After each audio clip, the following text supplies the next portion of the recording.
La blockchain Solana est loin d'être parfaite. Entre ses pannes répétées et sa centralisation, elle a de nombreux défauts qu'elle n'arrive toujours pas à supprimer. Et tout ça laisse la porte ouverte à de nouvelles blockchains qui n'attendent qu'une seule chose, la remplacer. Aujourd'hui, on va découvrir 3 projets crypto qui ont justement été créés pour apporter des solutions à tous ces problèmes et qui ont un grand potentiel pour la suite de ce cycle haussier. Mais tu vas également découvrir pourquoi Solana pourrait être en grand danger.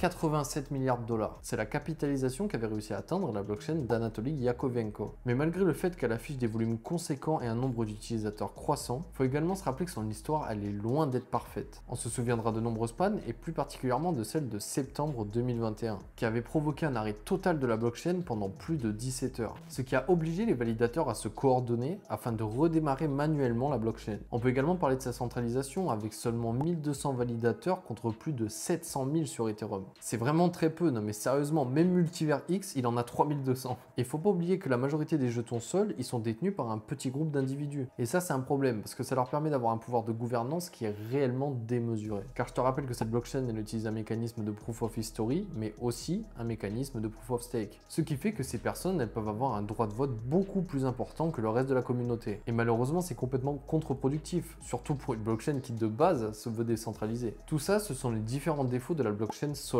Mais il est temps que je te présente 3 nouveaux concurrents qui n'attendent qu'une seule chose, prendre la place tant convoitée de cette fameuse blockchain. Est-ce que tu te souviens de Diem? Tu sais, la crypto-monnaie que Facebook avait lancée en 2019? Eh bien, sache que ce sont d'anciens membres de cette équipe qui ont justement créé la blockchain Aptos. Leur objectif, c'est de créer une blockchain qui répond aux besoins des entreprises et des développeurs qui cherchent une blockchain plus stable, plus évolutive et plus sécurisée. Et pour ça, ils ont créé un tout nouveau langage de programmation appelé Move, dont le point positif est qu'il permet de minimiser les erreurs de codage qui pourraient conduire à des failles de sécurité ou à des bugs. Elle vise à atteindre les 100 000 transactions par seconde. Et pour cela, elle utilise le traitement des transactions en parallèle. En gros, grâce à ça, elle peut traiter plusieurs transactions en même temps et ça évite à sa blockchain d'être congestionnée. Elle a aussi la possibilité de recevoir des mises à jour continues sans nécessiter de fork majeur. Cela signifie que le réseau peut évoluer progressivement sans avoir besoin de solutions extrêmes comme on a pu le voir avec Ethereum classique. Le token sert à 3 choses. La gouvernance en permettant aux holders d'avoir leur mot à dire dans les différentes propositions de vote de la communauté, payer les frais de transaction sur sa blockchain comme la majorité des projets, et enfin le stacking en offrant des récompenses aux personnes bloquant leurs jetons afin de sécuriser le réseau. Niveau tokenomics, il y a actuellement 500 millions de jetons en circulation pour un maximum de 1,1 milliard. Et son inflation est d'environ 7% par an. Le token est actuellement à un prix d'environ 8 $ avec une capitalisation de 4 milliards de dollars. Un point important à noter, c'est qu'il y a une libération de tokens chaque 12 du mois jusqu'en octobre 2032. Cependant, les plus grosses libérations, elles sont déjà passées. À partir du 12 novembre, seulement 0,45% de l'offre totale sera libérée chaque mois, contre 1,13% auparavant. Cela signifie que la pression inflationniste sur le marché sera considérablement réduite, car les investisseurs et les core contributors auront reçu tous leurs tokens. Une des métriques qui rend le projet intéressant, c'est la valeur totale qui est bloquée dans les différents protocoles. Sur ce graphique, on remarque qu'elle est actuellement de 550 millions de dollars.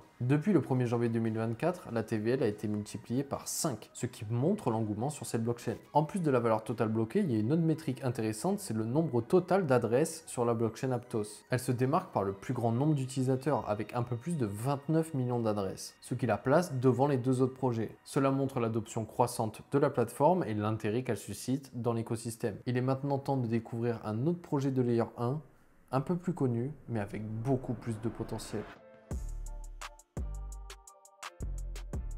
Parlons maintenant de Sui, une blockchain sortie il y a un peu plus d'1 an qui apporte avec elle une scalabilité exceptionnelle, 300 000 transactions par seconde. Et toute cette scalabilité, elle prend sens quand on comprend son fonctionnement. Elle fait ce que l'on appelle de la scalabilité horizontale. Le principe est simple, plus il y a de validateurs qui sécurisent le réseau, plus la blockchain est performante. Mais ce n'est pas tout, elle a également une finalité immédiate. Comme tu le sais, les transactions sur Bitcoin ou sur Ethereum, elles doivent d'abord être confirmées dans un bloc avant d'être officiellement validées. Ici, on supprime ce temps d'attente si la transaction est directement validée, sans passer par le processus traditionnel d'inclusion dans un bloc. Cela signifie que dès que la transaction est traitée, elle est considérée comme finale et définitive. Ce système fonctionne parfaitement avec une autre nouveauté, le modèle d'objet. Chaque ressource numérique, que ce soit un NFT, un token ou des données, est considéré comme un objet unique, indépendant des autres. Ce qui fait que si deux transactions n'interagissent pas avec le même objet, elles peuvent être traitées en parallèle. Et ça augmente considérablement la scalabilité de la blockchain, car le traitement en parallèle, il permet d'augmenter le nombre de transactions en simultané. Ce système, il est idéal pour les cas d'usage où la blockchain, elle doit traiter des transactions de manière rapide et indépendante, comme les jeux vidéo ou la finance décentralisée. Et l'équipe dessus, elle s'est justement démarquée avec cette approche assez novatrice. Et devine quoi, cette équipe, elle vient aussi de Diem, la crypto-monnaie de Facebook. Le langage de programmation utilisé est donc Move, comme sur la blockchain Aptos, ce qui lui confère les mêmes avantages de sécurité. Niveau tokenomics, il y a environ 2,6 milliards de jetons en circulation pour un maximum de 10 milliards. Le token SUI est actuellement à un prix d'environ 1,70 $ pour une capitalisation de 4,5 milliards de dollars. Un point important à noter, c'est qu'il y a des libérations de tokens chaque jour jusqu'en mai 2030. Cependant, ces libérations, elles se font en petite quantité au quotidien, avec de plus grandes libérations tous les premiers du mois. Il est donc important de faire attention à ces libérations mensuelles, car elles peuvent avoir un impact plus significatif sur le marché. Et comme pour Aptos, le jeton sert à la gouvernance, à payer les frais de transaction et au stacking. Elle a également vu sa TVL multipliée par 5 depuis le début de l'année 2024, ce qui prouve que cette blockchain, malgré le fait qu'elle soit récente, arrive quand même à nous montrer tout son potentiel. Il est maintenant temps de découvrir le dernier layer 1, un peu moins connu, mais avec tout autant de potentiel.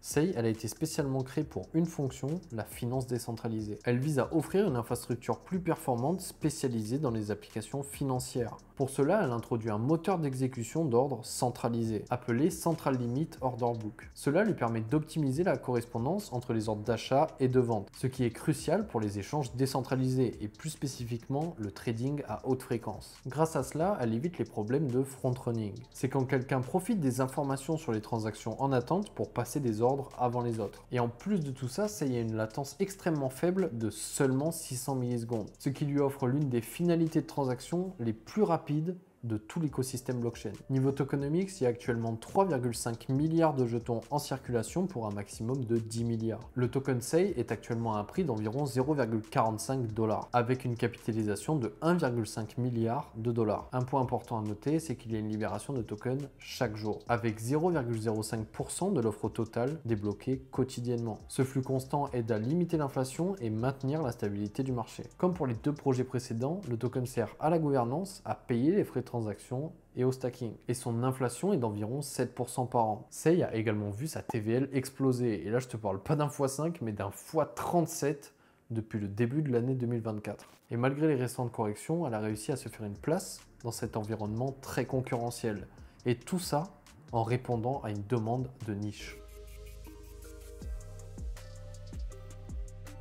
Comme tu l'as vu, les concurrents de Solana n'attendent pas. Au contraire, ils cherchent à la remplacer quand l'occasion se présentera. Ces blockchains, qui n'ont pas subi de panne majeure et qui sont plus rapides et efficaces, ont de nombreux arguments pour essayer de détrôner Solana. En plus de cela, ces trois projets n'ont pas encore connu de cycle haussier, contrairement à Solana, ce qui est un facteur très intéressant pour leur potentiel de croissance dans les prochains cycles du marché. Et même si elles n'y parviennent pas, il est toujours bon de proposer des alternatives aux problèmes actuels de notre écosystème. Si tu souhaites approfondir le sujet sur ces trois crypto-monnaies, on a rédigé des articles qui rentrent beaucoup plus dans les détails directement dans l'application d'Alcon France. Je te mets le lien en description. Quoi qu'il en soit, il ne s'agit en aucun cas d'un conseil en investissement. Fais tes propres recherches et surtout forme-toi. C'est le meilleur moyen pour toi de gagner de l'argent, mais surtout de le conserver.